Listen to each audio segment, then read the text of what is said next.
nyata modul 1.4 Budaya Positif. Saya, Li Wahyuni, calon guru penggerak Angkatan 10 SMA Negeri 2 Cilacap.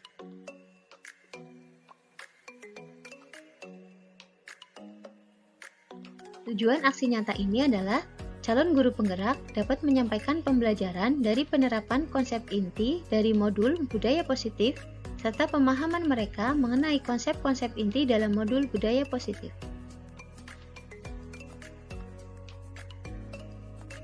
Kegiatan yang akan saya lakukan, yang pertama, sharing pemahaman materi budaya positif dan penerapannya kepada rekan guru SMA Negeri 2 Cilacap.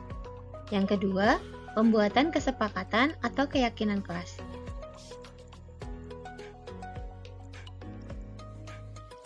Latar belakang. Budaya positif sangat perlu diupayakan untuk menciptakan suasana sekolah yang aman, nyaman, dan menyenangkan, sehingga proses pembelajaran berlangsung dengan baik. Hal tersebut sejalan dengan filosofi pemikiran KHD bahwa pembelajaran di sekolah harus mengantarkan murid mencapai kebahagiaan yang setinggi-tingginya. Budaya positif dapat diciptakan dari lingkungan terkecil sekolah, yaitu kelas. Dan bukan hanya tata tertib sekolah yang diperlukan untuk menciptakan budaya positif. Namun, guru perlu membuat keyakinan kelas yang dilakukan secara kolaboratif bersama murid. Dengan terciptanya keyakinan kelas, diharapkan mampu memberikan perubahan positif pada praktik pelaksanaan budaya positif di sekolah.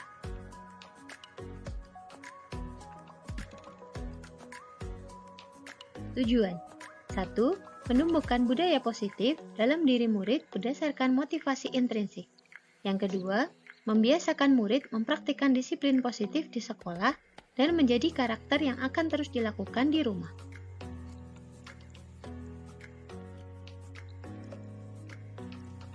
Tolok ukur. 1. Murid bersama guru mampu berkolaborasi membuat keyakinan kelas yang sesuai dengan nilai profil pelajar Pancasila. Yang kedua, murid melaksanakan keyakinan kelas secara sadar tanpa paksaan dari siapapun sehingga tercipta disiplin positif di lingkungan sekolah. Ketiga, murid melaksanakan keyakinan kelas secara konsisten dan berkelanjutan. 4. Murid menunjukkan perubahan perilaku dan karakter sesuai keyakinan kelas. Kelima, terciptanya suasana kelas yang aman, nyaman, dan menyenangkan.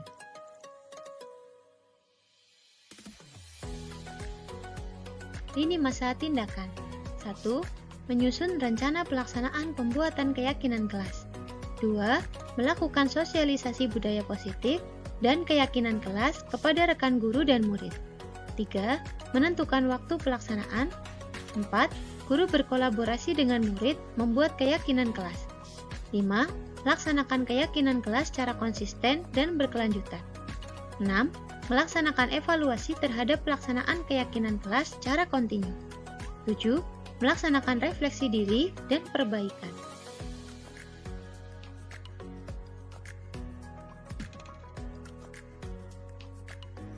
Dukungan yang dibutuhkan.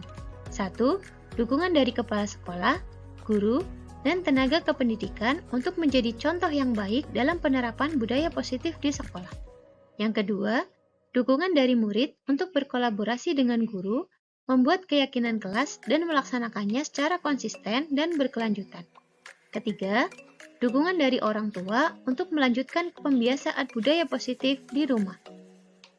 Yang keempat, sarana dan prasarana untuk menumbuhkan budaya positif antara lain laptop, LCD, video, kertas manila, alat tulis, sticky note, dan lain-lain.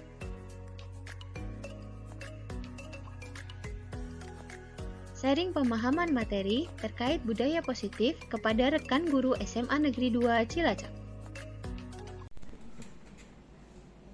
Oke, Assalamualaikum warahmatullahi wabarakatuh.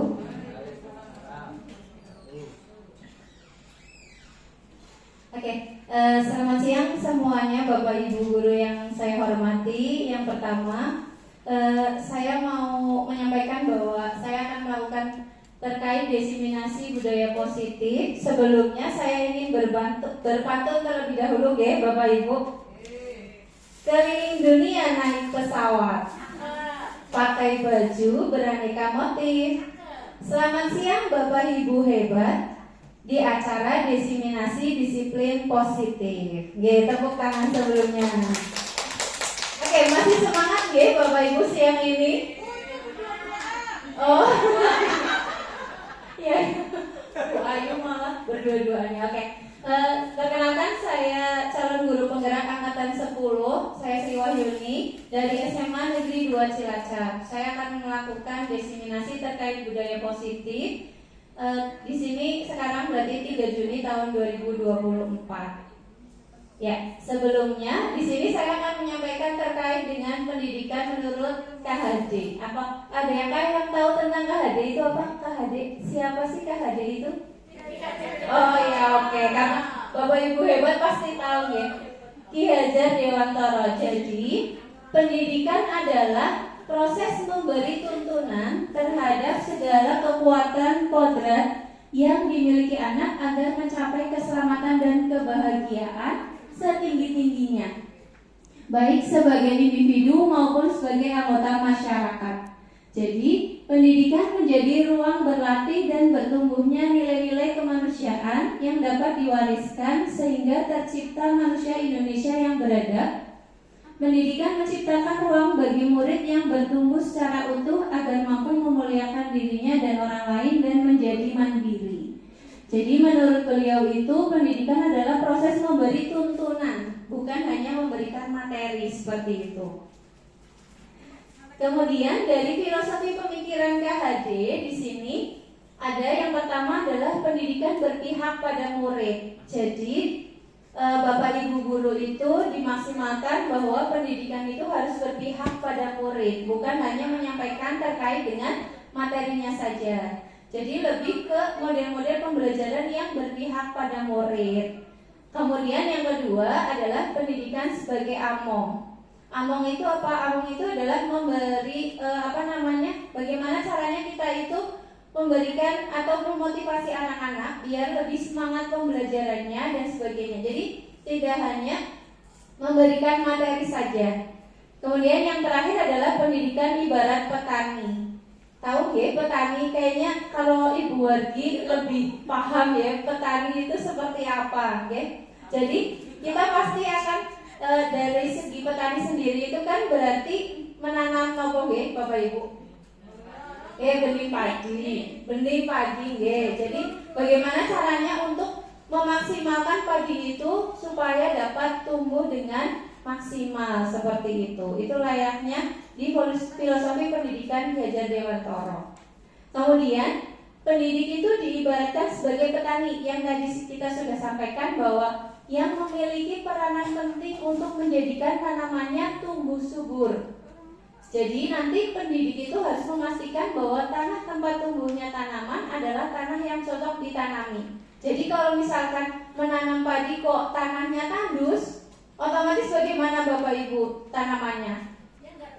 Ya nggak tumbuh ya. Jadi kita harus menciptakan suasana atau budaya yang berkembang di sekolah saat ini secara tidak langsung menjadi cermin dari tujuan mulia atau nilai-nilai yang sekolah anut dan yakini selama ini. Untuk itulah menciptakan lingkungan positif agar terbentuk suatu budaya positif adalah suatu proses perjalanan pendidikan yang harus kita jalani. Karena ini merupakan tanggung jawab kita sebagai seorang pendidik atau sebagai seorang pemimpin pembelajaran. Itu yang harus kita pahami. Kemudian di sini ada yang namanya teori kontrol. Apa sih teori kontrol? Di sini ada mengubah paradigma dari stimulus respon ke stimulus berpikir teori kontrol. Jadi, yang bisa mengontrol diri adalah diri kita sendiri. Jadi cara berpikirnya adalah menang-menang. Murid yang salah nanti dibantu agar bangkit dari kesalahannya dan mencari solusi dari permasalahan tersebut sehingga dia tetap akan menjadi pemenangnya. Jadi kita tidak langsung menjudge anak itu langsung kamu salah dan sebagainya, itu tidak. Tapi mencoba untuk bagaimana caranya itu murid itu mencari solusi atas kesalahan yang dia lakukan seperti itu. Ya, kemudian tentang disiplin positif. Jadi di sini disiplin positif adalah suatu strategi yang diterapkan dalam upaya menciptakan lingkungan positif dengan cara menanamkan motivasi pada diri seseorang untuk menjadi orang yang mereka inginkan dan menghargai diri sendiri dengan nilai-nilai yang mereka percaya. Kemudian munculnya pemahaman dan kesadaran murid terhadap disiplin positif bukan karena paksaan. Jadi memunculkan disiplin positif itu kita tidak memaksakan terhadap anak, tetapi bagaimana caranya anak itu sadar bahwa disiplin positif itu bukan karena dia takut akan dihukum atau ingin mendapatkan penghargaan. Jadi kadang kita juga salah mengartikan bahwa dengan memberikan penghargaan ke anak itu berarti anak itu akan termotivasi. Padahal kita sendiri itu masih keliru dengan memberikan penghargaan itu. Namun karena didorong dengan munculnya dari dalam dirinya sendiri atau motivasi internal. Jadi bagaimana caranya siswa itu punya motivasi dalam diri internalnya sehingga dapat mewujudkan disiplin positif dalam dirinya, seperti itu. Ngantuk nopo nggih, Bapak Ibu? Nggih ngantuk nggih. Baik. Selanjutnya terkait dengan nilai-nilai kebajikan. Jadi di sini disiplin sebagai bentuk kontrol diri agar dapat mencapai suatu tujuan mulia, yaitu mengacu pada nilai-nilai atau prinsip-prinsip mulia yang dianut seseorang yang dikenal dengan nilai-nilai kebajikan yang universal. Jadi nilai-nilai kebajikan sendiri itu mempunyai sifat-sifat yang positif, di mana manusia itu merupakan tujuan mulia yang ingin dicapai dalam setiap individu. Jadi dari nilai-nilai kebajikan itu setiap manusia pasti memiliki tujuan masing-masing, seperti itu. Kemudian dengan mengaitkan dengan nilai-nilai kebajikan yang diyakini seseorang, maka motivasi intrinsiknya akan terbangun, sehingga menggerakkan motivasi dari dalam untuk dapat mencapai tujuan mulia yang diinginkan, di mana nilai-nilai kebajikan yang ingin dicapai oleh setiap anak Indonesia pastilah harus sesuai dengan profil pelajar Pancasila, begitu. Oke, kemudian tentang keyakinan kelas. Mungkin ada Bapak Ibu yang sudah menerapkan atau melaksanakan terkait dengan keyakinan kelas. Jadi apa sih itu keyakinan kelas? Keyakinan kelas itu adalah nilai-nilai kebajikan yang diterapkan di kelas dan dibuat bersama oleh guru dan murid.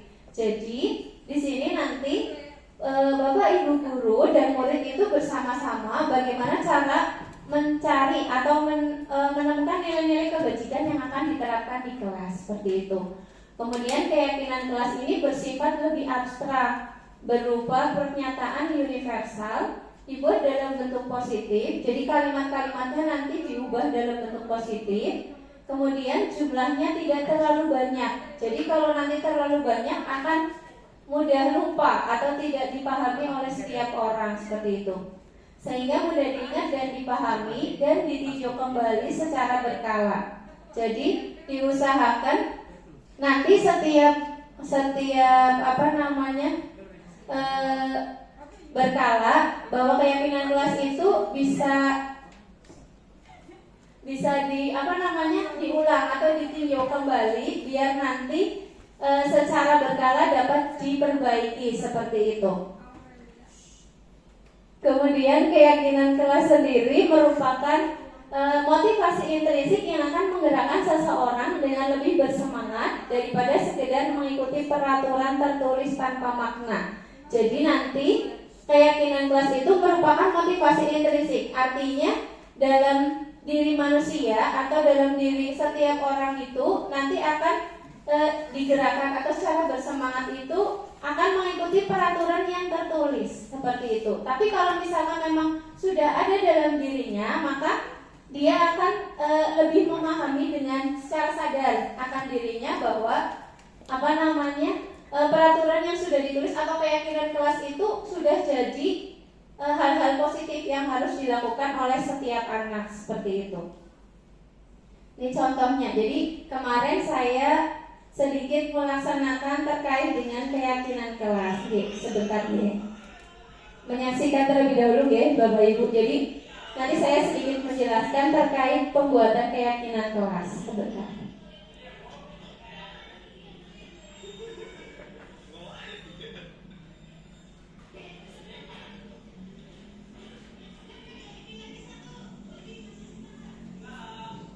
Oke, saya sedikit menjelaskan. Jadi di sini itu saya menyampaikan terkait pengalaman belajar. Bagaimana pengalaman belajar oleh anak-anak yang sudah dilakukan. Kemudian mereka menuliskan di sticky note. Ya, dari anak-anak itu menuliskan sendiri bagaimana pengalaman belajarnya selama yang mereka ikuti, baik di sekolah yang lama, misalkan kelas 10 berarti mungkin di kelas 9, kemudian kalau di kelas 11 berarti bisa jadi di kelas 10 dan seterusnya. Nah, ini kebetulan kemarin saya di kelas 10E3, ini ada putranya Pak Triyono Asnen. Ini ya. Nah, jadi dari anak-anak ini tadi setelah menuliskan pembelajaran, pengalaman pembelajaran, kemudian kita menyampaikan kesepakatan kelas. Jadi nanti setiap anak itu menuliskan kesepakatan kelas yang akan dituliskan seperti itu. Kemudian dikelompokkan berdasarkan yang sama. Jadi misalkan ada contoh, katakanlah ini. Ini nanti, ini contoh 1, masuk kelas tepat waktu. Jadi kemarin ada anak-anak yang menuliskan misalkan datang jam 7 kayak gitu. Ada juga, datang jam 7 yang terlambat ya. Datang jam 6.50 misalkan. Ada juga yang menuliskannya tidak terlambat masuk kelas seperti itu. Nah, kemudian dari itu kita sempurnakan menjadi kalimat yang lebih positif. Contoh di sini nulisnya ya masuk kelas tepat waktu seperti itu. Jadi jangan dituliskannya tidak terlambat masuk ke kelas, tapi kita ubah lebih ke kata-kata yang positif seperti itu. Kemudian ada juga kok ini bisa jadi semangat belajar. Kemarin banyak anak-anak yang menuliskannya seperti tidak tidur di kelas kayak gitu. Kemudian tidak mengantuk, saya harus bersemangat dan sebagainya. Nah, itu kita jadikan satu menjadi kata-kata semangat belajar. Sebenarnya kata-kata ini itu sebenarnya adalah boleh bermacam-macam atau katakanlah misalkan kayak kelasnya Bu Suatur misalkan mau menyampaikan motivasi keyakinan kelasnya itu berbeda-beda, dia boleh. Jadi nanti tergantung dari kesepakatan dari Bapak Ibu guru mapel atau Bapak Ibu guru wali kelas terhadap anak didiknya. Jadi nanti tinggal dikelompokkan. Kalau bisa itu tidak banyak atau hanya beberapa biar nanti bisa disepakati bersama dan lebih mudah penyampaiannya seperti itu atau mudah dilaksanakan begitu. Dari sini ada pertanyaan dulu Bapak Ibu, kalau terkait kesepakatan kelas bisa dipahami ya? Ngantuk, krik. Oke. Ya, lanjut ya. Kemudian feedbacknya. Jadi ini kemarin saya sedikit terkait feedback kelas. Kesepakatan kelas yang ada di SMA Negeri 2 Cilacap.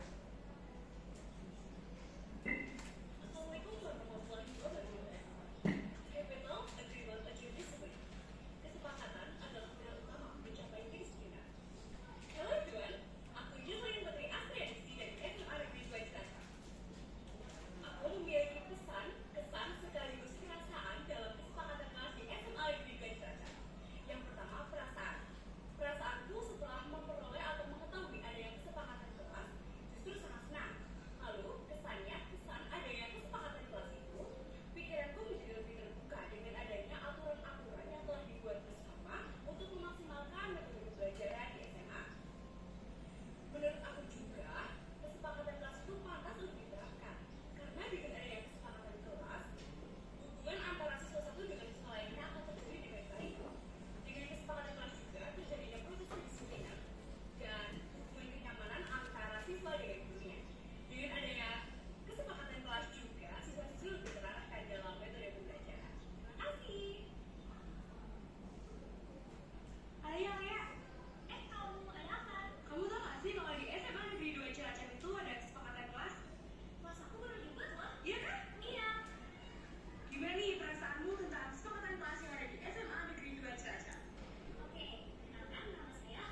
contoh dua dari siswi kita yang menyampaikan bahwa apa sih manfaat atau kegunaan terkait dengan keyakinan kelas yang sudah mereka buat. Ternyata mereka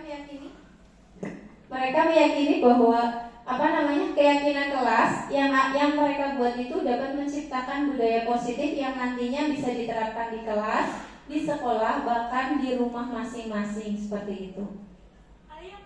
Kemudian yang selanjutnya adalah terkait dengan kebutuhan dasar manusia. Jadi ada 5 kebutuhan dasar manusia. Yang pertama adalah kebutuhan bertahan hidup. Jadi setiap manusia itu pastinya akan selalu bagaimana caranya untuk bertahan hidup di dunia ini, seperti itu. Kemudian yang kedua adalah kebutuhan kasih sayang dan rasa diterima. Jadi setiap orang itu pastinya butuh yang namanya kasih sayang. Kemudian bagaimana rasanya minta atau mau harus diterima oleh orang lain, seperti itu, baik secara ungkapan, kata-kata, dan sebagainya. Kemudian yang ketiga adalah kebutuhan akan kebebasan. Jadi setiap orang pun memiliki kebutuhan akan kebebasan, entah kebebasan berpendapat, kebebasan melakukan kegiatan, dan sebagainya, begitu.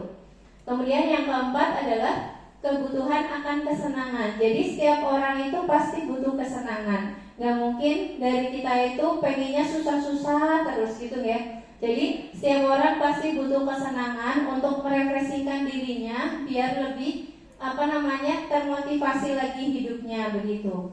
Kemudian yang kelima adalah kebutuhan akan penguasaan. Jadi setiap orang itu butuh akan penguasaan, seperti itu. Oke, kemudian teori motivasi. Apa sih yang mendasari kita melakukan sesuatu? Itu adalah teori motivasi. Bagaimana cara mengapa kita melakukan sesuatu? Itu namanya motivasi. Yang pertama adalah untuk menghindari ketidaknyamanan atau hukuman. Jadi ada motivasi yang membuat diri mereka itu untuk menghindari ketidaknyamanan atau hukuman. Jadi misalkan saya tidak mau berangkat terlambat ke sekolah atau tidak terlambat ke pekerjaan karena takut dihukum oleh ibu kepala sekolah misalkan. Itu berarti motivasinya masih menghindari ketidaknyamanan atau hukuman. Jadi takut karena dihukum, seperti itu. Itu motivasi yang pertama. Kemudian yang kedua adalah untuk mendapatkan imbalan atau penghargaan dari orang lain. Misalkan saya pengen hari ini tuh rajin, misalkan rajin bersih-bersih atau rajin berangkat ngajar pertama kali misalkan. Itu berarti nanti di situ alasan atau motivasi saya ternyata saya pengen basic ke kelas biar dipuji oleh bapak ibu guru yang lain atau oleh bapak ibu guru pengawas atau bapak ibu kepala sekolah. Itu artinya berarti kita motivasinya masih ingin dihargai oleh orang lain, seperti itu. Kemudian yang terakhir adalah untuk menghargai diri sendiri dengan nilai-nilai yang dipercaya. Kalau yang terakhir ini berarti bagaimana caranya kita menghargai diri kita, bagaimana kita melakukan motivasi dalam hidup kita, melakukan hal-hal yang menjadikan motivasi dalam diri kita, tetapi lebih ke menghargai diri sendiri dengan nilai-nilai yang dipercaya. Jadi dari ketiga ini lebih tepatnya kita pakai yang mana Bapak Ibu? Kan ada yang pertama itu biar gak dapat hukuman, yang kedua biar dapat penghargaan, yang ketiga itu berdasarkan nilai diri sendiri. Kira-kira yang mana yang lebih baik? Oke, yang ketiga Bapak Ibu. Jadi yang ketiga itu akan lebih menghargai diri sendiri terkait dengan motivasi yang sudah dilakukan, seperti itu. Oke, sebelumnya kayaknya ngantuk banget ya, bener-bener ngantuk Jadi kita coba ice breaking dulu. Yuk Bu Wargi yang ngantuk, Bu Wargi. Sebentar, kita ice breaking dulu. Yuk Bu Wargi. Yuk.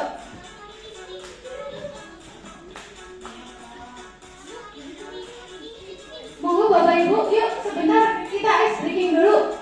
Nih lihat dulu. Nanti habis itu kita di tempat duduk aja, sebentar. Nah itu anaknya Bu Guru Catur. Nah, sudah bisa Bapak Ibu? Yuk,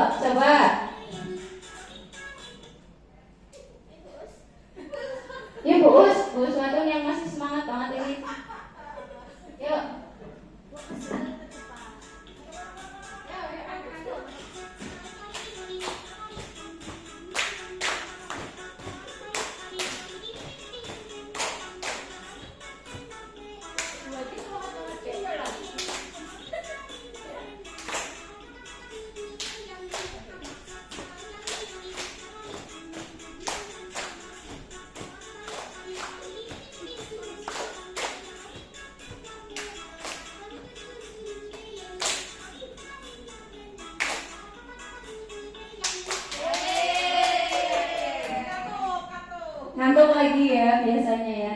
Nih, jadi kadang ada ketika kita menyampaikan sesuatu atau mungkin katakanlah di kelas ya, biasanya kan pasti ngantuk atau nanti ada anak-anak yang bercanda sendiri dan sebagainya. Yuk. Malah ini motivasi yang lain, gak usah ya.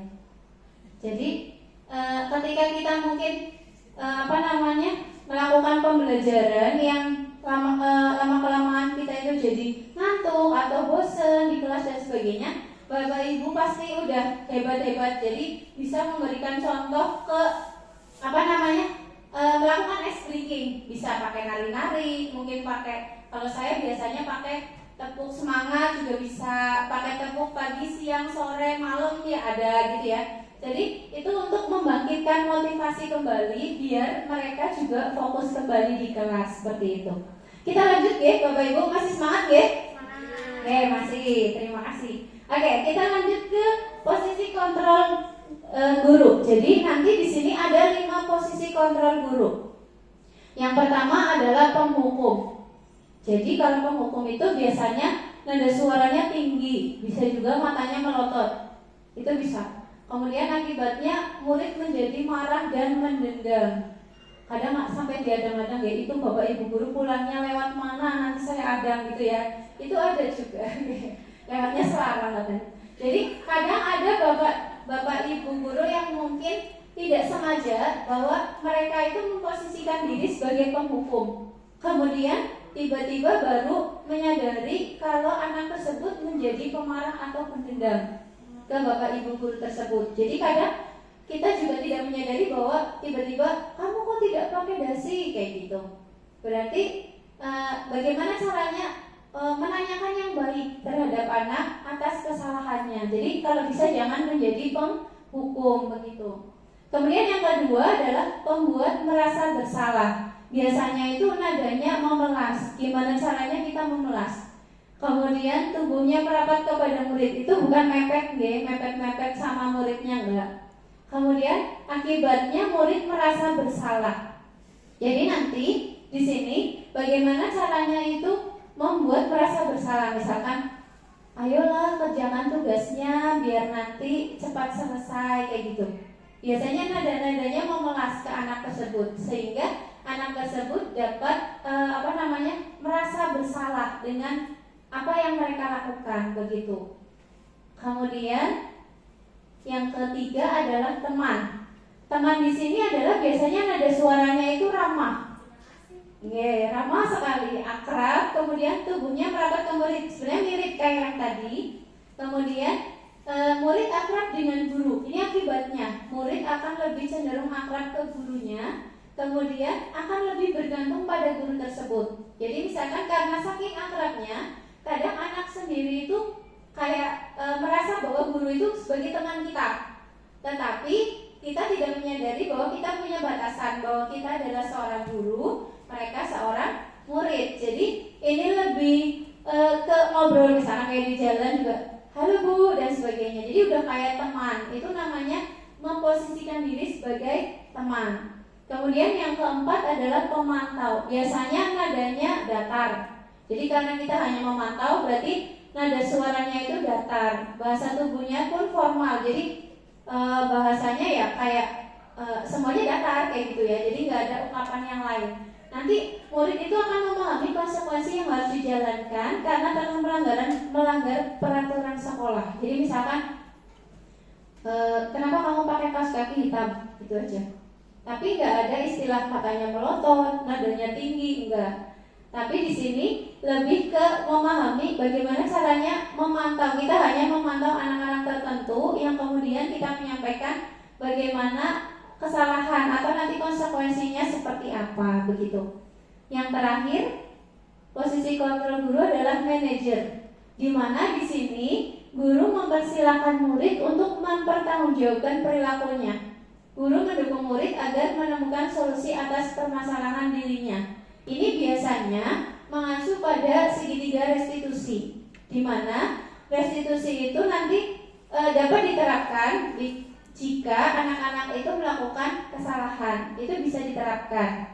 Jadi saya sampaikan terlebih dahulu terkait restitusi. Restitusi itu apa sih? Biasanya Bapak Ibu guru BK itu lebih paham terkait restitusi. Dan ini sebenarnya tidak hanya diterapkan oleh Bapak Ibu guru BK, kita pun bisa melakukan terkait dengan restitusi. Bahkan kemarin mungkin saya sendiri mengambil ketika di PMM, itu kan ada yang mempelajari modul ya Bapak Ibu. Jadi mempelajari modul itu juga beda-beda tergantung kebutuhan muridnya. Kemarin ketika kita mengisi di PMM itu apa, dan kebetulan kemarin saya belajar terkait restitusi.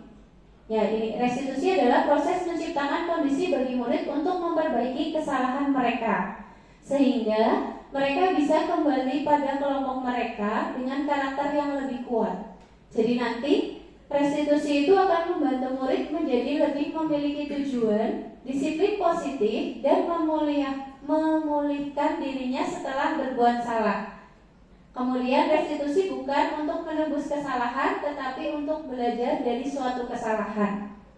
Yang ketiga, murid memiliki inisiatif untuk menghargai dan melakukan nilai-nilai kebajikan atau disiplin positif. Jadi dengan adanya restitusi itu nanti anak-anak dapat memahami kesalahannya dan mencari sendiri solusinya. Nah, menurut Diana Gosen di sini dalam bukunya merancang sebuah tahapan untuk memudahkan para guru atau orang tua dalam melakukan proses untuk menyiapkan murid atau anaknya melakukan restitusi. Namanya segitiga restitusi atau restitution triangle. Jadi nanti di sini segitiga restitusi itu ada 3 yang harus dilakukan. Yang pertama adalah tentang menstabilkan identitas. Jadi kita menstabilkan identitasnya terlebih dahulu. Kemudian yang kedua, memvalidasi tindakan yang salah. Yang terakhir, menanyakan keyakinan. Jadi nanti keyakinan apa yang akan kalian terapkan seperti itu. Biasanya ke anak. Nah, di sini contoh yang pertama tadi menstabilkan identitas. Bagian dasar dari segitiga yang bertujuan untuk mengubah identitas anak dari orang yang gagal karena melakukan kesalahan menjadi orang yang sukses. Jadi nanti kita menstabilkan dulu identitasnya anak itu seperti apa. Kemudian yang kedua adalah validasi tindakan yang salah. Jadi setiap tindakan kita dilakukan dengan suatu tujuan, yaitu memenuhi kebutuhan dasar. Tadi kan ada 5 kebutuhan dasar manusia. Jadi bagaimana caranya kita melakukan tindakan sesuai dengan kebutuhan dasar, begitu. Jika kita memahami kebutuhan dasar apa yang mendasari suatu tindakan, maka kita akan bisa menemukan cara yang paling efektif untuk memenuhi kebutuhan tersebut.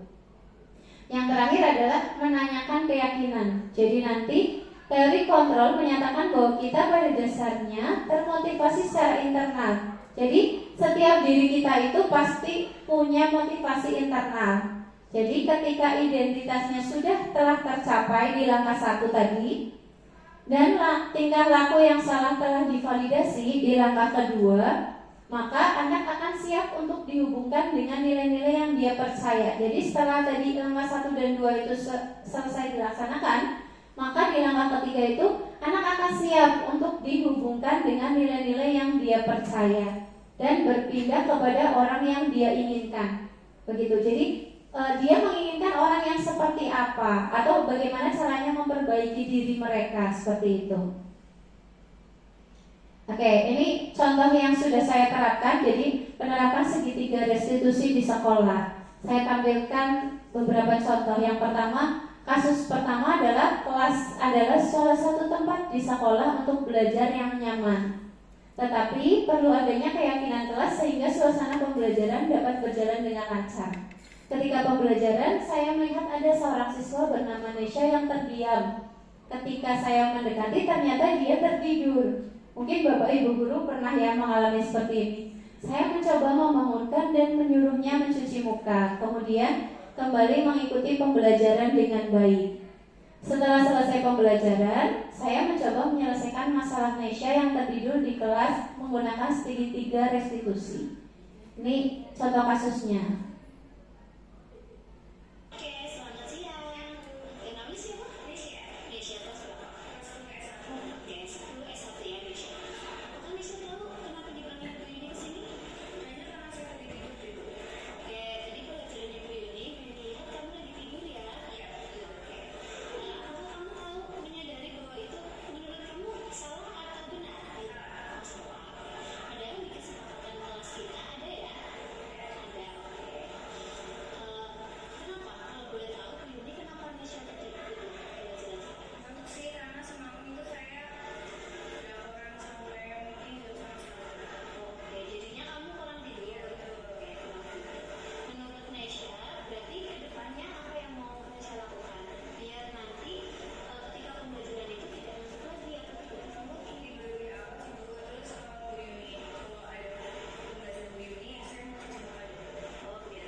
kasus satu nggih terkait tidur di kelas.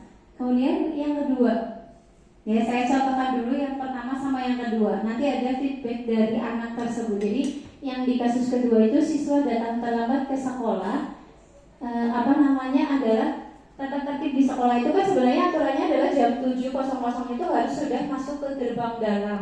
Jadi bukan gerbang yang depan itu ya, tapi gerbang yang dalam. Jadi di hari itu ada seorang siswa yang bernama Nisa, beda ya, kalau tadi Nesya, sekarang Nisa, mengetuk pintu kelas pada pukul 7.02 dengan terburu-buru dan terlihat panik. Saya mengizinkannya masuk ke kelas setelah bertanya sepintas kepada Nisya terlambat di pagi itu. Setelah proses pembelajaran berakhir, saya berusaha untuk mencoba menggali informasi terkait keterlambatannya Nisa itu menggunakan segitiga restitusi. Jadi ini contoh yang kedua.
Oke, jadi dari kasus yang pertama dan kedua tadi itu sebenarnya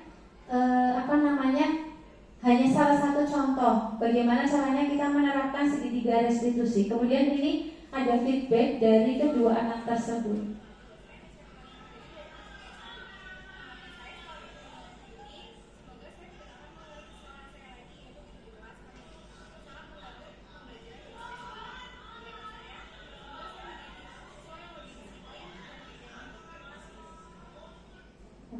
Kemudian yang kedua, tanggapannya seperti ini.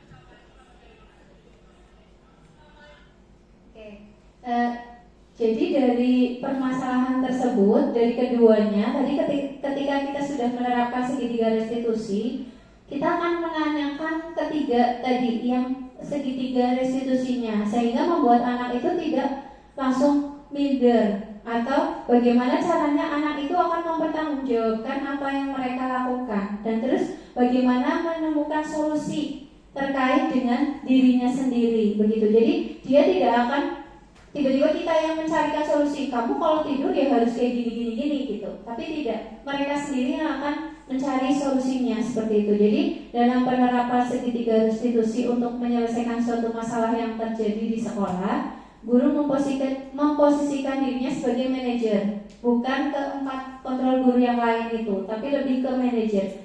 guru akan mengajak murid untuk mengurai masalah yang sedang dihadapi dengan mengajukan pertanyaan-pertanyaan bermakna. Jadi kita pancing anak-anak untuk menyampaikan bagaimana kesalahannya, bagaimana cara mengatasinya, sehingga murid menyadari kesalahannya dan sanggup berkomitmen dengan keyakinan kelas atau aturan sekolah dengan baik dan penuh kesadaran.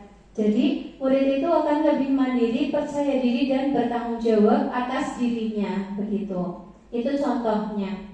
Kemudian pengalaman dan pembelajaran yang saya dapat setelah menerapkan konsep-konsep kunci tersebut. Jadi dari kunci-kunci yang tadi sudah saya sampaikan, saya memperoleh beberapa pembelajaran. Yang pertama, lebih memahami bagaimana cara menerapkan segitiga restitusi. Jadi saya dulunya memang saya bersikap sebagai bukan manajer, tapi lebih ke kayak penghukum. Saya pernah, kemudian sebagai teman juga saya pernah, tapi kalau di posisi manajer itu jarang, karena saya belum memahami bahwa kita itu ternyata punya 5 posisi kontrol sebagai guru, begitu. Kemudian yang kedua, menjadi lebih memposisikan diri sebagai manajer. Jadi saya akan berusaha bagaimana caranya untuk memposisikan diri sebagai manajer dalam setiap kegiatan atau tindakan di sekolah, begitu. Kemudian yang ketiga adalah membuat keyakinan kelas bersama untuk menciptakan budaya positif. Jadi sebelum saya mengetahui terkait dengan budaya positif, lebih khususnya ke keyakinan kelas, dulu saya pernah menerapkan keyakinan kelas di sekolah, di kelas saya, termasuk perwalian saya.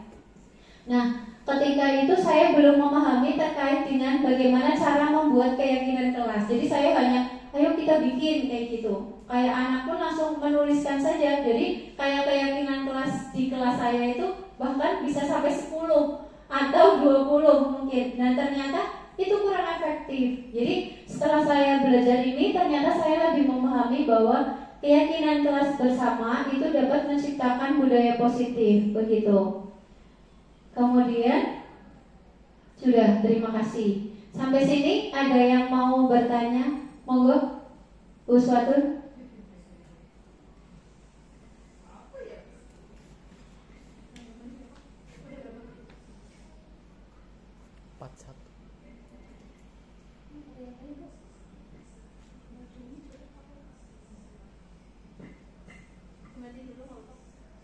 Bu Catur, silakan Bu Catur.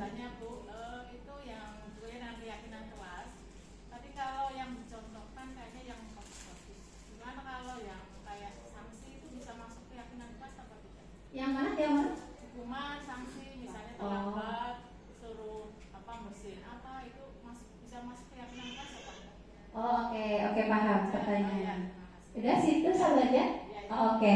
Jadi tadi yang ditanyakan Bu Catur itu adalah bagaimana, apakah keyakinan kelas atau kesepakatan kelas itu hanya yang positif-positif gitu ya Bu? Kalau misalkan tulisannya, jika tidak mengerjakan tugas maka saya akan lari 10 kali misalkan, itu apakah boleh dimasukkan ke keyakinan kelas? Kalau menurut saya terkait dengan hukuman atau sanksi itu kan sebenarnya kita kalau bisa tidak gitu. Jadi ketika kita membuat kesepakatan kelas, maka tidak ada unsur hukuman di situ, baik hukuman, sanksi dan sebagainya itu tidak ada. Tetapi adanya adalah keyakinan kelas. Jika memang semua disepakati dalam satu kelas itu hal-hal yang positif saja, maka diminimalisir, tidak ada yang namanya hukuman, begitu Ibu. Tapi kalau misalkan itu benar-benar harus dilakukan, ya boleh, asalkan itu memang disepakati bersama. Dan kalau bisa tidak hukuman yang berat begitu. Misalkan katakanlah untuk contoh misalkan membaca Al-Quran misalkan, itu mungkin bisa asalkan memang itu sudah disepakati oleh satu kelas begitu. Tapi di sini yang saya pelajari mungkin kok nanti agak keliru. Jadi kalau yang saya pelajari keyakinan kelas itu ya sifatnya yang positif-positif. Jadi katakanlah tadi misalkan jika terlambat ke sekolah maka saya akan gini-gini gitu ya. Saya akan membawakan jajan satu kelas misalkan. Itu ternyata sebenarnya agak keliru Ibu. Jadi lebih tepatnya ya bagaimana cara anak itu berusaha bahwa kita harus masuk ke kelas tepat waktu. Jadi diusahakan kalimat-kalimat atau hal-hal positif itu dimunculkan di keyakinan kelas. Karena kalau misalkan tadi adanya hukuman dan nanti motivasinya anak berbeda Ibu. Jadi bukan dari dalam diri mereka, tapi lebih ke saya harus berangkat karena nanti kalau enggak dihukum kayak gitu. Jadi untuk menghindari hal-hal tersebut maka kita lebih ke hal-hal yang positif yang disatukan ke keyakinan kelas. Begitu Ibu Catur? Oke, sama-sama. Yang lain mungkin ada yang bertanya. Oke, monggo Ibu Deni. Semakin ramai ini panas. Yo, Bu Deni gimana? Ya, misalkan ya, setelah anak itu kita panggil, misalkan udah melakukan kesalahan, terus kita posisinya sebagai manajer. Nah, setelah kita panggil, anak itu mengulangi lagi. Nah, terus kita panggil lagi, mengulangi lagi. Nah, itu bagaimana solusinya ya? Apakah bisa kita biasanya anak itu jerak kalau di ini kasih sanksi atau gimana gitu? Ya sering kayak gitu, sering terjadi seperti itu. Posisi kita itu apa tetap harus sebagai manajer terus? Itu kan selalu yang ke hal-hal positif. Sedangkan anak itu kadang kalau dikasih tahu kayak gitu kadang tidak menyadari kesalahannya, mesti diulang lagi. Nah itu bagaimana solusinya? Oke, pertanyaan yang luar biasa. Tepuk tangan dulu nggih Bapak Ibu oleh Bu Deni. Jadi bagaimana cara kita mensikapi ketika anak itu sudah diperlakukan terkait dengan segitiga restitusi tadi sudah sangat bagus dan luar biasa. Ternyata anak itu mengulangi kembali. Jadi misalkan tadi contoh katakanlah Nesya di kasus yang tertidur di kelas, ketika sudah disampaikan dan dilakukan segitiga restitusi, besoknya tidur lagi, misalkan seperti itu. Jadi sebenarnya ketika kita memposisikan diri sebagai manajer, dan kita sudah memiliki keyakinan kelas, di situ kita lebih menguatkan kembali. Jadi bagaimana cara kita memaksimalkan diri kita untuk menyampaikan kembali ke anak-anak. Misalkan katakanlah kita masuk ke kelas nih, tadi contoh yang tertidur, biar dia tidak mengulanginya, maka kita bagaimana mengulang kembali atau mengingatkan kembali ke anak-anak bahwa kita punya keyakinan kelas ya, bahwa di kelas ini. Jadi kita setiap pembelajaran itu disampaikan ulang. Itu yang pertama, itu mungkin lebih efektif untuk mengurangi kesalahan anak seperti itu. Kemudian kalau ternyata sampai berkali-kali kita mungkin anak tersebut mengulangi dan sebagainya, maka kita bisa berkolaborasi dengan wali kelas, kemudian guru BK. Mungkin guru BK itu lebih memahami, ya katakanlah kita bisa melakukan segitiga restitusi, tapi mungkin dari segi bimbingan konseling itu lebih paham terkait segitiga restitusi yang benar. Walaupun kita sudah mencoba, tapi ternyata yang sudah kita lakukan belum sepenuhnya begitu. Jadi kita bisa berkolaborasi dengan wali kelas atau guru BK, bahkan ke Bapak Ibu Kepala Sekolah. Jadi dengan seperti itu nanti bisa meminimalisir anak-anak yang tadi, misalkan satu kali kok dikasih tahu atau disampaikan segitiga restitusi tidak bisa, besoknya lagi seperti itu. Biasanya memang ada anak-anak yang seperti itu. Jadi menurut saya itu akan lebih efektif ketika kita itu lebih aktif. Kita yang lebih menyadarkan anak bagaimana caranya atau mengingatkan anak bahwa kita punya keyakinan kelas. Maka anak tersebut akan lebih mengurangi kesalahannya, bahkan menghilangkan kesalahan yang sudah mereka lakukan begitu. Mungkin gimana Ibu Deni? Cukup jelas? Ya, jadi nanti kalau ada anak-anak yang seperti itu bisa kolek sama wali kelas atau guru BK-nya. Bahkan bisa menyampaikan ke ibu kepala sekolah langsung, itu bisa. Begitu. Mungkin yang lain ada yang bertanya? Oh ya, oke. Monggo, Bu Wargi, bagaimana Ibu?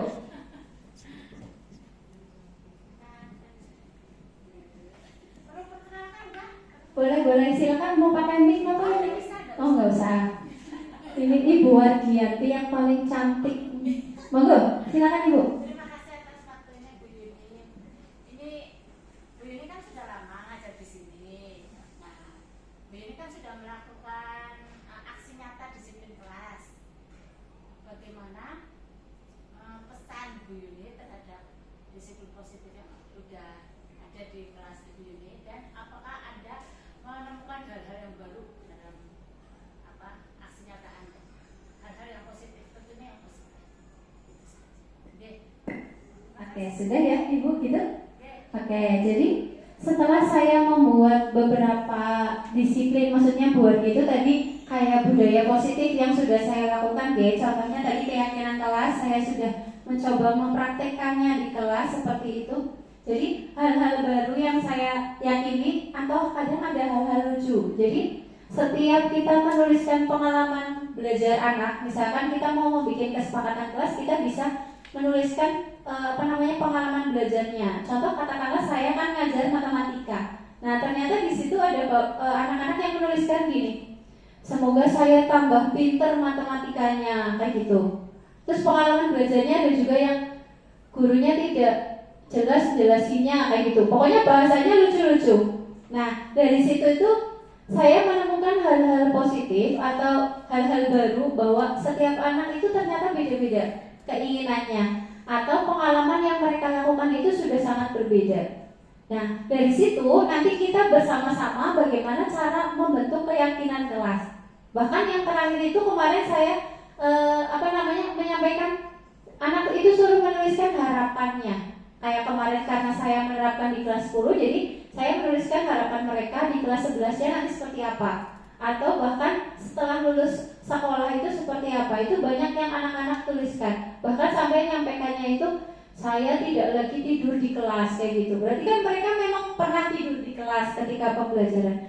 Jadi hal-hal positif ketika saya sudah melakukan budaya positif di sekolahan, ternyata anak-anak itu lebih memahami, lebih disiplin. Dan ketika ketemu saya tidak bilang, Bu, saya akan berubah gini-gini, itu tidak. Tapi justru pernah saya menemukan anak yang ketika dia berangkat itu tidak pernah tertib, baik dalam menggunakan dasi atau sepatu dan sebagainya. Tapi saya terharunya itu ketika ketemu anak tiba-tiba kayak gini, Bu Yuni lihat saya dari atas sampai bawah sudah tertib. Jadi ada anak yang tiba-tiba menunjukkan dirinya itu memang sudah tertib sesuai dengan keyakinan yang mereka buat, seperti itu. Nah apalagi luar biasanya kalau setiap Bapak Ibu guru itu melakukan disiplin positif atau budaya positif yang ada di kelas masing-masing minimal. Kemudian kita jadikan satu menjadi budaya positif yang ada di SMA Negeri 2 Cilacap. Kemungkinan itu akan jadi luar biasa ketika memang semuanya diterapkan di SMA Negeri 2 Cilacap. Mungkin itu Bu Wargi dari saya. Oke? Bisa dipahami? Oke. Cukup Bapak Ibu, adakah yang mau bertanya lagi? Gak ada? Cukup ya? Oke. Terakhir tadi terima kasih.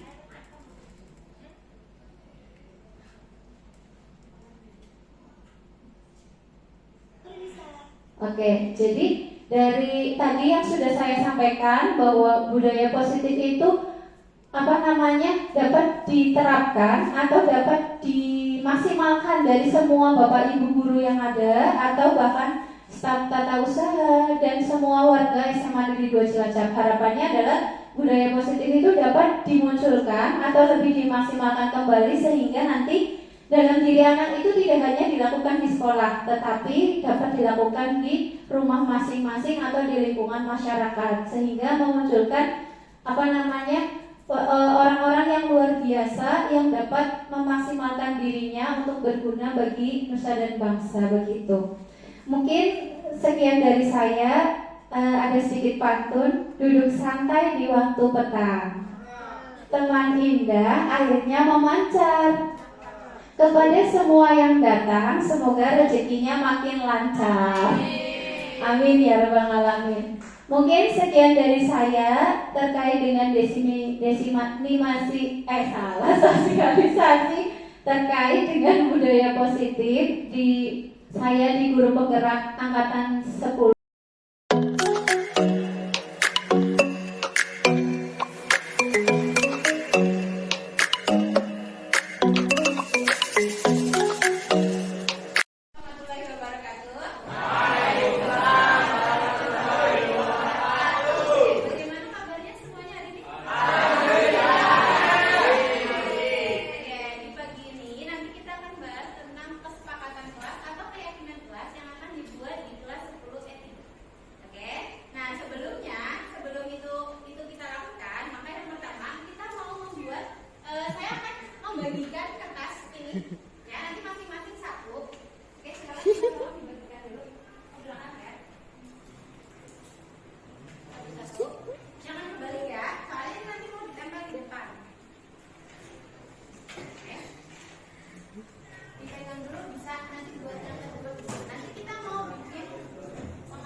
kita mau menyampaikan, silakan nanti kamu tuliskan di sini. Waktunya nggak lama ya. Kamu tuliskan di sini pengalaman belajar kamu selama belajar matematika atau selama belajar yang kamu alami selama ini itu apa aja. Entah itu suka, duka dan sebagainya. Silakan kamu tuliskan. Yang sudah selesai langsung tempel di sini. Bebas ya, langsung tempel di sini. Yuk, silakan. Waktunya 1 menit ya. Ya, silakan.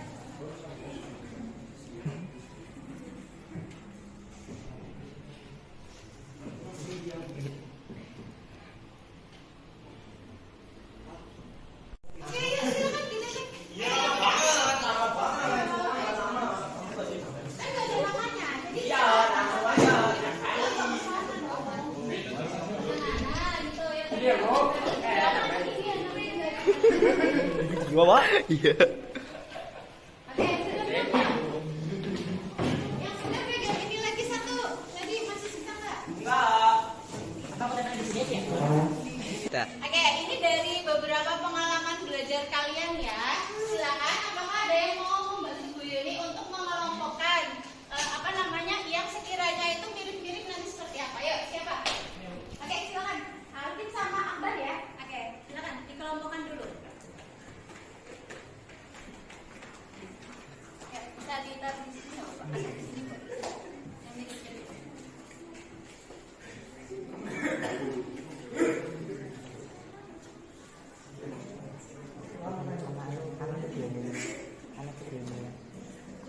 Yang mirip-mirip.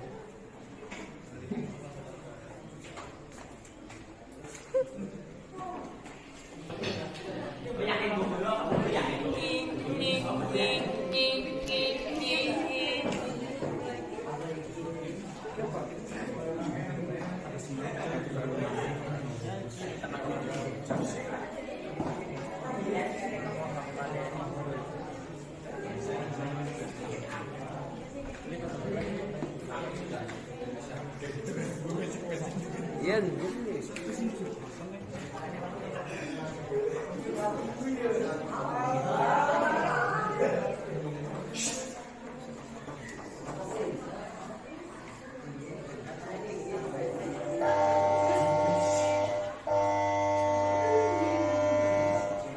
Oke, ini teman-temannya mau Alvin sama Akbar mau menyampaikan apa yang sudah mereka kelompokkan. Coba apa aja? Oke, jadi yang pertama di sini kita ada mengelompokkan jadi beberapa kelompok. Yang pertama ini ada anak yang memperhatikan saat belajar dan disiplin, masih disiplin. Yang positif ya? Yang positif ya. Oke. Kalau ini yang kedua, kebanyakan ini pengalaman belajarnya menyenangkan, materinya mudah dimengerti dan sangat asik dalam belajar, enjoy gitu. Terus yang ini teman-teman ada yang menulis kurang memahami materi dan kadang suka mengantuk. Nah, yang terakhir ini yang suka tidur, ngantuk, terus ya gitu. Oke, kebanyakan ngantuk ya, tidak memperhatikan, gitu ya. Oke, terima kasih Alvin sama Akbar, silakan berduduk kembali. Oke, masih dilanjutkan ya. Jadi nanti dari pengalaman-pengalaman belajar kamu seperti ini, terutama yang tadi ya, yang pembelajarannya mungkin ada yang kurang menyenangkan, terus tidak memperhatikan, kemudian apa lagi tadi? Ngantuk gitu ya, atau kurang bersemangat. Makanya kita mau membuat yang namanya kesepakatan kelas. Nah, kesepakatan kelas yang mau dibikin itu seperti apa? Nanti silakan kalian bisa tuliskan kembali di kertas ini, tuliskan kembali kira-kira kesepakatan apa yang mau kita lakukan, apa namanya, hal-hal mungkin positif atau negatif. Nanti silakan kamu tuliskan. Karena kita mau bikin kesepakatan kelas, kira-kira kamu bikinnya itu yang positif apa yang negatif? Negatif. Yang apa? Yang positif. Yang positif ya. Jadi nanti silakan kamu bikin. Nanti kita kelompokkan kembali hal-hal yang akan kita sepakati di kelas ketika pembelajaran. Bisa dipahami? Oke, silakan kalian tuliskan kembali. Adakah yang belum dapat kertasnya masih kurang? Siapa? Lebih, Bu. Oh lebih. Oke, cukup ya. Ya silakan tuliskan dulu.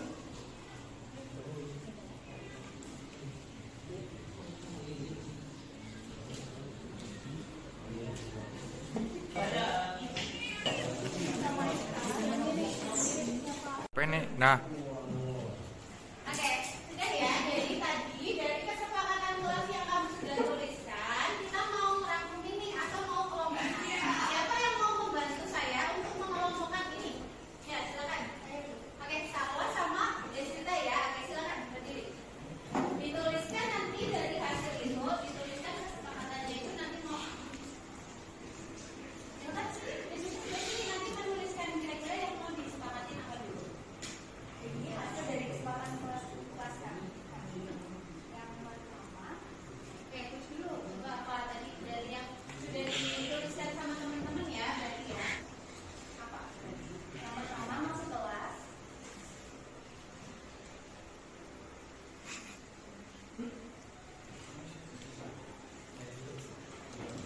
Yang kedua, semangat belajar. Masuk kelas yang seperti apa itu berarti? Disiplin. Tepat waktu, oke, tambahin tepat waktu. Masuk kelas tepat waktu, boleh. Tambahin aja sebelahnya tepat waktu.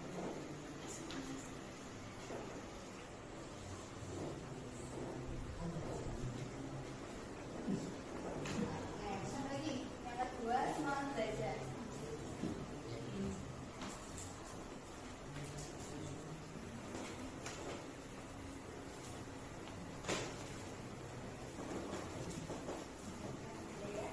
Yang ketiga, mengerjakan tugas tepat waktu.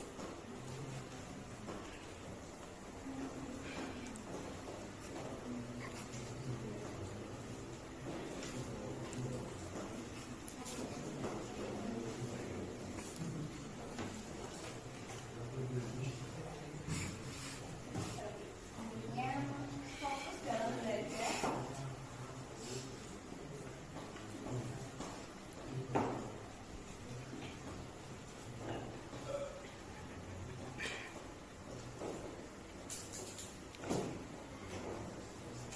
Seperti dilarang makan dan minum tanpa belajar ulang. Oh, itu mesti tulis ya, Pak.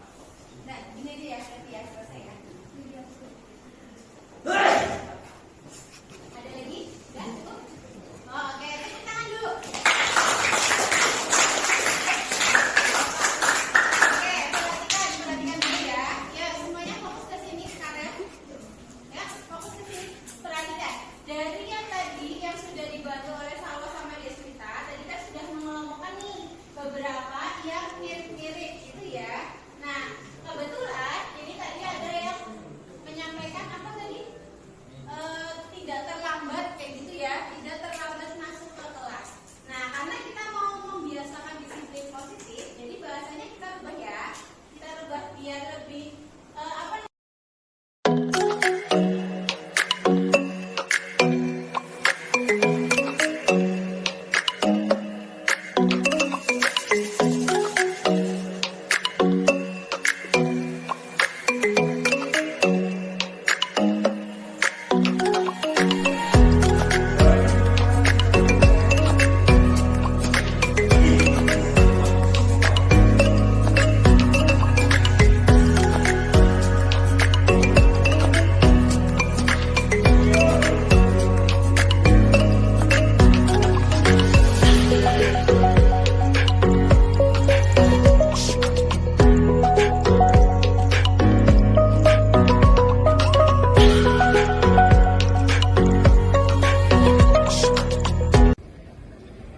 Jasrin, apa tanggapan kamu terhadap kesepakatan kelas yang ada di SMA Negeri 2 Cilacap?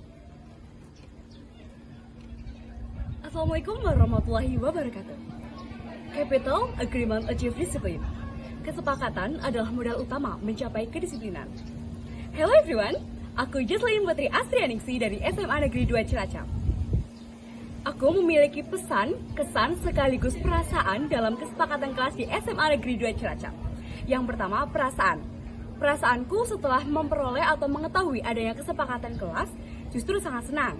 Lalu, kesan adanya kesepakatan kelas itu, pikiranku menjadi lebih terbuka dengan adanya aturan-aturan yang telah dibuat bersama untuk memaksimalkan metode pembelajaran di SMA. Menurut aku juga, kesepakatan kelas itu pantas untuk diterapkan. Karena dengan adanya kesepakatan kelas, hubungan antara siswa satu dengan siswa lainnya akan terjalin dengan baik. Dengan kesepakatan kelas juga terjadinya proses kedisiplinan dan hubungan kenyamanan antara siswa dengan gurunya. Dengan adanya kesepakatan kelas juga, siswa-siswi lebih terarahkan dalam metode pembelajaran. Terima kasih. Alia, Kamu ada apa? kamu tau gak sih kalau di SMA Negeri 2 Cilacap itu ada kesepakatan kelas? Kelas aku baru aja buat loh. Iya kah? Iya. Gimana nih perasaanmu tentang kesepakatan kelas yang ada di SMA Negeri 2 Cilacap? Oke, perkenalkan nama saya Aliana Damiranti dari SMA Negeri 2 Cilacap. Perasaan saya setelah membuat kesepakatan kelas bersama, saya merasa lebih percaya diri dan lebih termotivasi dalam belajar.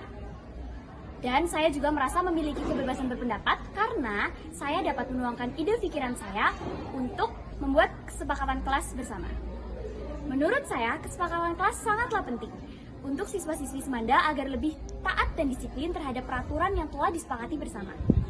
Dengan adanya kesepakatan kelas, dapat membuat kegiatan belajar menjadi lebih kondusif sehingga dapat memaksimalkan proses pembelajaran.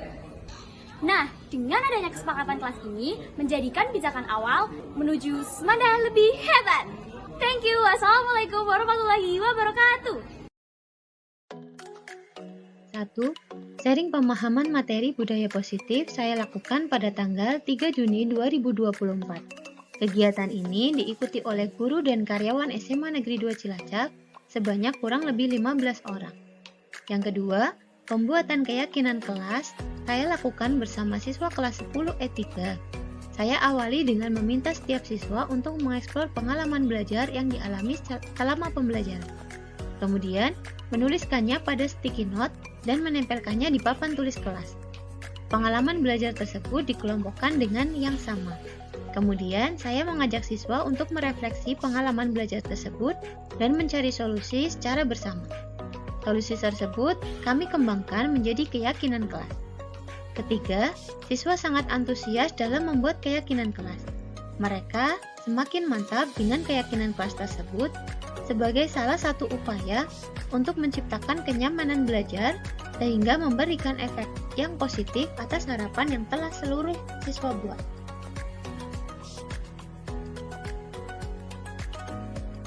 Rencana perbaikan. Yang pertama, melakukan evaluasi secara kontinu dan konsisten. Yang kedua, meningkatkan koordinasi dengan seluruh civitas akademika sekolah. Ketiga, berupaya meminimalisir kekurangan dalam pelaksanaan budaya positif di sekolah. 4. Meningkatkan kapasitas pengetahuan terkait budaya positif. 5. Berupaya untuk terus mengembangkan penerapan teori budaya positif yang telah dipelajari dan sharing dengan sesama rekan guru.